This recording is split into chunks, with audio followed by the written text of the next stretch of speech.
धन्यवाद व माझे प्रिय मित्रमैत्रिणींनो. आज आपण ऍक्च्युअल तर मी आले इथं कशासाठी तर ऊर्जा संवर्धन बद्दल बोलण्यासाठी. पण त्या अगोदर की मला थोडं समाजसेवेची पण आवड आहे, त्यामुळे मी सांगू इच्छिते की आता इथं जे सर आले होते आणि तुमचं नशीब इतकं चांगलं आहे ना की तुम्हाला हे असे प्राचार्य भेटले की जे स्वतःच्या मुलासारखं म्हणजे तुमच्या आईवडील करत नाही एवढं तुमच्यासाठी झटत आहे. आज तुम्ही तुमच्या वडिलांना पाठवा तिथं उद्योजक मध्ये, त्यांच्या ऑफिसमध्ये पाठवा, आई वडिलाला कुणालाही पाठवा की आम्हाला कर्ज पाहिजे बँकेचं म्हणून. फक्त एक चक्कर मारायला सांगा त्यांना, ते थांबू देतात का बघा तिथं. पण तुम्हाला ते स्वतःहून आणलंय आहे मॅडमने इथं, ते एवढं मार्गदर्शन करत होते तर तुमची चुळबुळ चालू होती. आता मला नको वाटते का तुमच्यापैकी सगळेजण टॉपवर जायला पाहिजे, बरोबर आहे का नाही. आज मी इथं आले, कुणाचं मोठं गॅरेज असेल किंवा कुणाचं MIDC मध्ये मोठी फॅक्टरी असेल, बरोबर आहे, ती फॅक्टरी इन्स्पेक्शन करायला मी आले, अरे बापरे चला ITI विद्यार्थी माझा, मलाही प्राऊड फिलिंग होईल का नाही.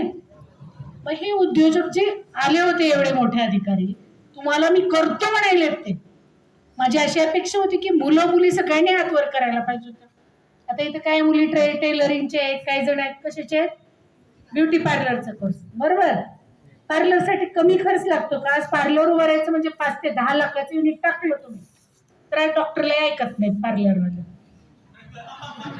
डॉक्टरला सुद्धा ऐकत नाहीत लातूरचे पार्लरवाले असे.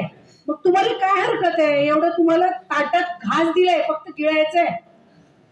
ताटात घास आणून दिले मॅडमनी, फक्त गिळायचंय तुम्हाला.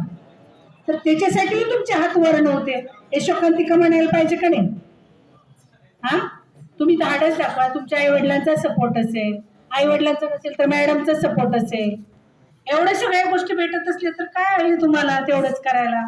तुम्ही सगळ्यांनी नाव नोंदवा, घरी आई वडिलांशी डिस्कस करा. असं लोनसाठी प्रस्ताव आला होता, सर करतो म्हटलेत आमचे, कसं करायचं. घ्या भाड्याची जागा, जागा स्वतःची नसेल तर भाडे करार करा, करा बिझनेस चालू.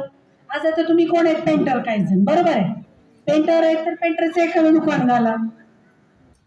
आज पेंटरिंग आहे तर तुम्ही किती जण जाता हाताखाली काम करायला, कॉलेज झाल्यानंतर त्याचा एक्सपिरियन्स घ्यायला किती जण जाता तुम्ही लोक, कुणी जातं का. करायलाच पाहिजे. मेकॅनिकलचे विद्यार्थी किती जण त्या गॅरेज मध्ये. तुम्ही जेव्हा बेसिक नट बोल्ट पासून शिकताल ना तेव्हा मोठे उद्योजक, नट बोल्ट पासून येणं. पार्लर